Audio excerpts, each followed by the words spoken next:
Tara mga ka-reels, pupunta tayo mag-breakfast sa Mang Inasal. Ayan.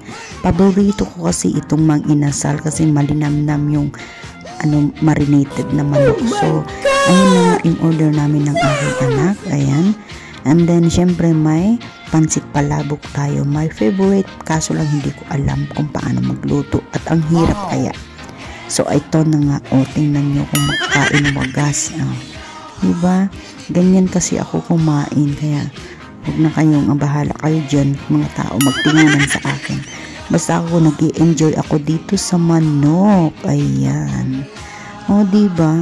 O, kita nyo yan?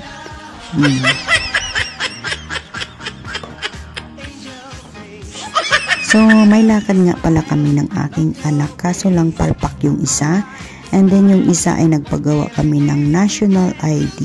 Ayan. Oh, diba? Ang takaw ko.